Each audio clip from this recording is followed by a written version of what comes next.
साथियों नमस्कार, मैं पवन जलधारी एक बार फिर से आपका स्वागत करता हूं द टीचर 21 यूट्यूब चैनल पर।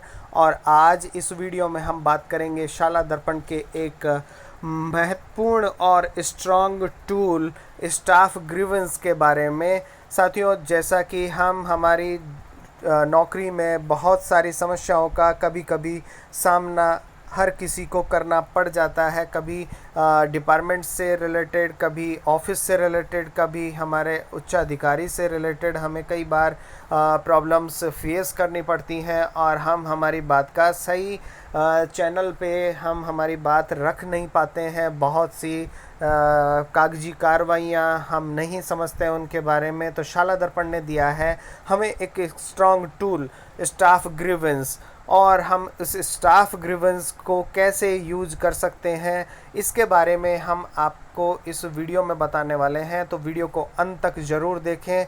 आपके स्टाफ लॉगिन के माध्यम से आप अपनी निजी समस्या को उच्च अधिकारियों तक कैसे पहुंचाएंगे, इस वीडियो में हम बात करेंगे। तो चलते हैं वीडियो की तरफ।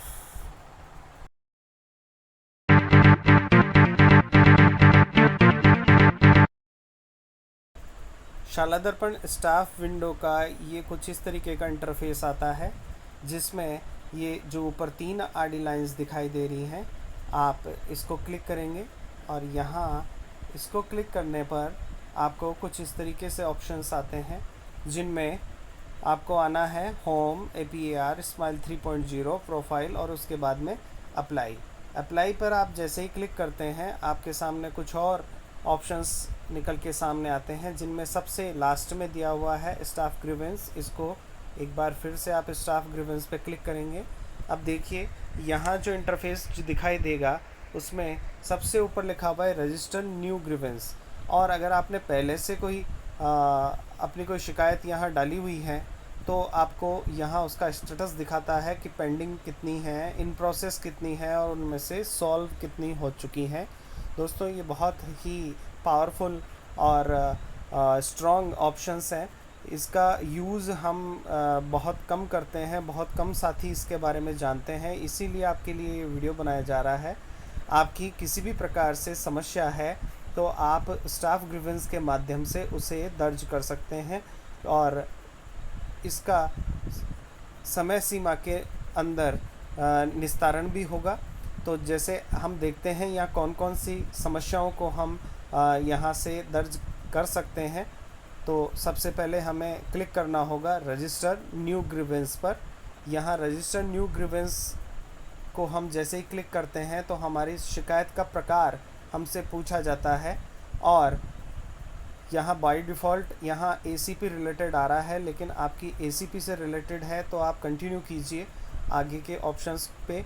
अदरवाइज़ आप इसी को क्लिक करेंगे तो यहाँ आपके पास पूरा पॉपअप लिस्ट खुल जाती है, जिसमें सबसे ऊपर ACP रिलेटेड, अगर आपके ACP से रिलेटेड कोई आपकी शिकायत है तो आप इससे आगे कंटिन्यू कर सकते हैं। ACR से रिलेटेड है, DPC से रिलेटेड, हरासमेंट से रिलेटेड, लीव सैंक्शन से रिलेटेड आपकी कोई प्रॉब्लम है, मेडिक्लेम से रिलेटेड कोई प्रॉब्लम है, name to added in seniority या एलिजिबिलिटी लिस्ट में वरिष्ठता सूची में आपके नाम से संबंधित आपकी कोई शिकायत है। इसके अलावा ऑप्शन है एक अदर्स का भी। यहाँ जितने भी ऑप्शन दिए हुए हैं उनसे अलग अगर आपकी कोई शिकायत है तो आप यहाँ अदर्स पर क्लिक करेंगे। इसके अलावा हम देख लेते हैं कि और कौन कौन से प्रॉब्लम्स को यहाँ से हम सीधे रेज कर सकते हैं। पे फिक्सेशन ऑन ACP फिक्सेशन, पे कमीशन रिलेटेड, आपके वेतन निर्धारण से संबंधित आपकी अगर कोई समस्या है, पेमेंट या एरियर से रिलेटेड आपकी कोई समस्या है, पेंशन से रिलेटेड आपकी कोई समस्या है, रेगुलराइजेशन और कंफर्मेशन से रिलेटेड आपकी कोई समस्या है, SIPF और GPF से रिलेटेड आपकी कोई समस्या है, या कोई ट्रेनिंग से रिलेटेड समस्या है, तो आप यहाँ से उसको चुनकर और आगे के ऑप्शंस के माध्यम से अभी जाएंगे हम।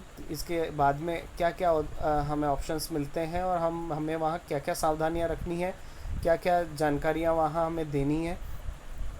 तो अगर आपको यहाँ किसी भी शिकायत को हम एक बार लेकर चलेंगे इतनी शिकायतों के अलावा भी अगर आपके पास कोई और शिकायत है तो आप अदर्स का ऑप्शन चूज़ कर सकते हैं। जैसे हम यहाँ उदाहरण के तौर पर लीव सैंक्शन से रिलेटेड शिकायत को चुनते हैं और अगला ऑप्शन आ रहा है कि क्या इससे संबंधित पूर्व में शिकायत दर्ज है।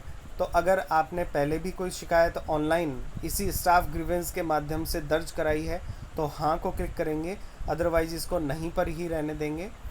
संबंधित अधिकारी जिसको आप ये शिकायत दर्ज कर रहे हैं वो उसका नाम आपको यहाँ से चूज़ करना है। देखिए यहाँ भी एक पॉपअप लिस्ट खुलती है। जब आप संबंधित अधिकारी के नीचे वाले कॉलम को क्लिक करते हैं तो आप यहाँ से अधिकारियों का चुनाव कर सकते हैं, जैसे कि आपके ब्लॉक का चीफ ब्लॉक एजुकेशन ऑफिसर, आपके डिस्ट्रिक्ट के जो डाइट है, district institute of education and training, वहाँ उस अधिकारी को आप शिकायत दर्ज करना चाह रहे हैं।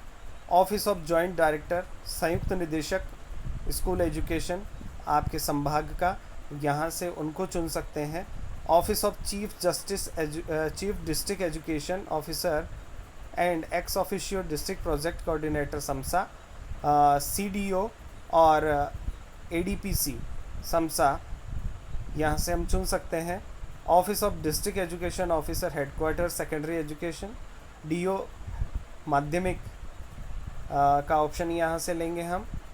Office of district education officer headquarters elementary education, जिला शिक्षा अधिकारी प्रारंभिक शिक्षा मुख्यालय, उसको हम यहाँ से चुनेंगे। Office of additional district project coordinator samosa, ADPC कार्यालय से संबंधित अगर हमारा कुछ है तो हम उसको यहाँ से लेंगे। यहाँ हम लीव सैंक्शन से अगर रिलेटेड है तो सिंपल सी बात है कि हम CBO को ये शिकायत दर्ज करा रहे हैं। आपकी शिकायत देखिए जहाँ ये रेड स्टार लिखे हुए हैं, बने हुए हैं, वहाँ आपको ये मैंडेटरी होता है, आवश्यक होता है इसमें कुछ ना कुछ आपको दर्ज करना। तो यहाँ सभी पॉइंट्स पे रेड स्टार बने हुए हैं, ये सभी पॉइंट्स मैंडेटरी हैं, आपको इनको फिलअप करना ज़रूरी है।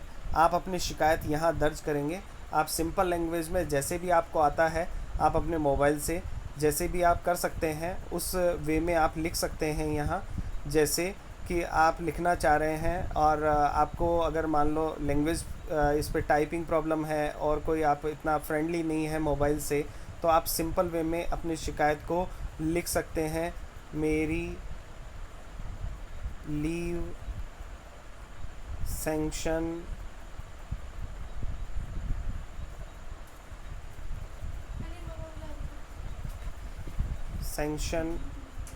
नहीं की गई है, इस तरीके से लिख सकते हैं। आप चाहें आप इसको हिंदी में लिख सकते हैं।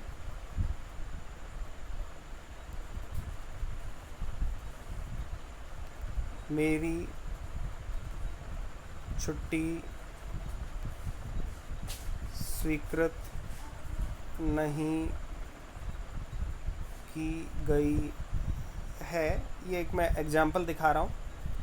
आपको क्या राहत चाहिए, और ये देखिए शिकायत में आप मिनिमम 30 कैरेक्टर्स और मैक्सिमम 300 कैरेक्टर्स का यूज़ कर सकते हैं। मिनिमम आपके 30 लेटर्स यहाँ होने चाहिए और मैक्सिमम आपको 300 लेटर्स आप यूज़ कर सकते हैं।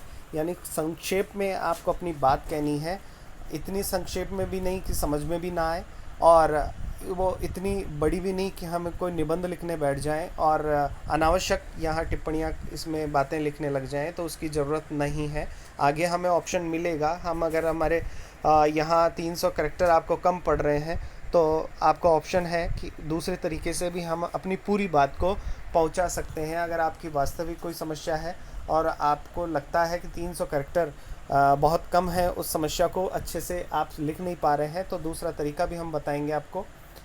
क्या राहत आपको चाहिए, यहाँ भी आपको कम से कम 30 कैरेक्टर, 30 अक्षर, शब्द नहीं है ये, 30 अक्षर आपको चुनने हैं और मैक्सिमम आपको वही 300 अक्षरों में लिखना है, 300 लेटर्स में लिखना है।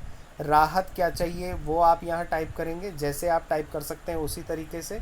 और आगे का ऑप्शन है क्या आप पूरक दस्तावेज़ संलग्न करना चाहते हैं, यदि आपके शिकायत से रिलेटेड आपके पास कोई डॉक्यूमेंट है, यहाँ आप कम से कम अधिक से अधिक आप चाहें तो यहाँ कोई डॉक्यूमेंट नहीं दें, लेकिन अगर आप कोई डॉक्यूमेंट अटैच करना चाह रहे हैं तो आप एक डॉक्यूमेंट अटैच कर सकते हैं केवल। और आप उस अभी जो हमने बात करी थी कि 300 कैरेक्टर अगर आपको कम पड़ रहे हैं तो आप अपनी बात को कैसे पहुंचाएंगे, तो ये आपके पास एक अच्छा माध्यम है कि आप इसको यस करेंगे। और यस करने के बाद में देखिए इसकी भी डिटेल ये साथ में देते हैं आपको। अपलोड पूरक दस्तावेज ये स्वैच्छिक है, कोई बाध्यकारी नहीं है कि हम यहाँ कोई ना कोई डॉक्यूमेंट अपलोड करें ही, लेकिन हम हमारी बात को रखने के लिए यहाँ इसका यूज़ कर सकते हैं। यहाँ से हम चूज़ फाइल करेंगे, आपको फ़ाइल कौन सी चूज़ करनी है वो भी यहाँ क्लियर लिखा हुआ है। केवल PDF फाइल ही स्वीकार है, यानी आप यहाँ केवल PDF फाइल ही अपलोड कर सकते हैं, फ़ोटो अपलोड नहीं होगी। Text document, word document, excel file, कोई भी फॉर्मेट यहाँ स्वीकार नहीं किया जाएगा, केवल PDF फॉर्मेट में ही यहाँ स्वीकार किया जाएगा। और साथ में बात लिखी हुई है वो एकदम क्लियर है कि फ़ाइल का साइज़ अधिकतम 200 KB का होना चाहिए। मैक्सिमम 200 KB की फ़ाइल आप यहाँ अपलोड कर सकते हैं, 200 KB से ज़्यादा होते ही पोर्टल आपकी फ़ाइल को यहाँ अटैच नहीं करता है, एरर दे देता है उसके लिए। शिकायत को विस्तार से समझाने हेतु अगर आपको 300 कैरेक्टर कम पड़ रहे हैं तो आप अपनी शिकायत को विस्तार से समझाने के लिए कोई भी पूरक दस्तावेज़ PDF फॉर्मेट में अपलोड कर सकते हैं। और कृपया पूरक दस्तावेज़ को विशेष ध्यान देने वाली बात है कि black and white and low resolution में ही स्कैन करें, जिससे कि उसके केबीज़ कम से कम आएँ। अगर आप कलर्ड में उसको अगर स्कैन करते हैं और हाई रेजोल्यूशन में अगर उसको स्कैन करते हैं SD फॉर्म में, तो उसका KB साइज़ बढ़ जाएगा और वो अपलोड होने में प्रॉब्लम करेगी। तो आप यहाँ से ये चूज़ फाइल को क्लिक करेंगे, तब आपको ये ऑप्शन पूछता है कि आप किस तरीके से अपनी फ़ाइल लेना चाहते हैं। तो यहाँ सीधा और सिंपल ऑप्शन है कि फ़ाइल मेन्यू में जाके आपने जहाँ अपने जिस फोल्डर में अपनी फ़ाइल को PDF फॉर्मेट में सेव कर रखा है वहाँ से इसको चुन सकते हैं। आगे बढ़ते हैं हम, और आपको इसके बाद में ये जो एक लैंग्वेज आ रही है उसको पढ़ लीजिए कि मैं एतद द्वारा घोषित करता हूँ कि मेरे द्वारा प्रस्तुत विवरण और सूचनाएं सत्य हैं तथा इसके असत्य पाए जाने या छिपाए जाने की स्थिति में मेरी शिकायत परिवेदना निरस्त कर दी जाए तथा इस संबंध में विभागीय कार्रवाई हेतु मैं स्वयं उत्तरदायी रहूँगा। यानी आप यहाँ से जो शिकायत दर्ज कर रहे हैं उस शिकायत अगर वो असत्य है तो उसके लिए आप सीधे सीधे तौर पर जिम्मेदार हैं और विभागीय कार्रवाई आप पर की जा सकती है। इसलिए यहाँ पर केवल आपको जो जेन्युइन प्रॉब्लम है आपकी और वास्तविक समस्या है केवल वही दर्ज करनी है। किसी को परेशान करने या किसी को तकलीफ़ में देखने के लिए आप यहाँ इस टूल का उपयोग नहीं करें। तो यहाँ इस घोषणा को आपको पहले टिक करना होगा। ये टिक होने के बाद में आप शिकायत दर्ज यहाँ से कर सकते हैं। अब दोस्तों ये शिकायत अगर यहाँ से दर्ज हो जाती है उसके बाद में हम कैसे चेक करेंगे कि यहाँ से हमने सबमिट कर दिया है, आपके पास सबमिट का ऑप्शन और सक्सेसफुली का यहाँ मैसेज आ जाएगा। उसके बाद आप में यहाँ से देखिए बैक में अगर हम जाते हैं यहाँ से हम स्टाफ ग्रीवेंस को वापस से रीओपन करते हैं, अप्लाई पे क्लिक करेंगे और स्टाफ ग्रीवेंस को क्लिक करेंगे तो हमें जो पहले हमने सबसे पहले देखा था और बात करी थी कि आपको अपना स्टेटस जानना है कि आपकी शिकायत का क्या हुआ। तो यहाँ आपके पास क्लियर दिखाता है, जो रेड कलर में आ रहा है पेंडिंग और अभी 0 आ रहा है क्योंकि हमने अभी कोई शिकायत दर्ज नहीं करी है। इन प्रोसेस अगर अधिकारी द्वारा उसको प्रोसेस में ले लिया गया है तो यहाँ पर आपको आपकी शिकायत क्रमांक का 1 लिखा हुआ आ जाएगा। अगर आपकी 1 से ज़्यादा शिकायतें हैं उनको प्रोसेस में लिया गया है, तो जितनी समस्याओं को आपकी शिकायतों को प्रोसेस में ले लिया गया है वहाँ यहाँ पर उसकी संख्या आ जाएगी और अधिकारियों द्वारा इसको सॉल्व कर दिया गया है तो उसका नंबर भी यहाँ शो किया जाएगा। अब आपको पेंडिंग शिकायतें देखनी है, इसलिए यहाँ देखिए नीचे पेंडिंग पे है। इन प्रोसेस आपकी कितनी है वो आपको शो करेगी यहाँ। तो आपकी इन प्रोसेस भी कोई नहीं है और सॉल्व भी आपकी कोई नहीं है। तो इस तरीके से हम यहाँ हमारी शिकायत का स्टेटस भी चेक कर सकते हैं। उम्मीद है आपको वीडियो पसंद आया होगा, आपने अंत तक देखा, इसके लिए आपका धन्यवाद। और अगर आपको वीडियो पसंद आया है तो वीडियो को लाइक कीजिए, शेयर कीजिए, चैनल को सब्सक्राइब कीजिए और बेल आइकन को प्रेस कीजिए, क्योंकि यहाँ आपके लिए इसी तरीके की जो आपकी छोटी छोटी समस्याएं हैं, शाला दर्पण से रिलेटेड, पे मैनेजर से रिलेटेड और भी टेक्निकल चीज़ों से रिलेटेड, उनके छोटे छोटे समाधान सरल भाषा में डेमो देकर हम अपलोड करने की कोशिश करते हैं, जिससे कि अधिक से अधिक साथियों को मदद मिले और वो अपनी प्रॉब्लम्स का स्वयं से सॉल्यूशन ढूंढ पाएँ।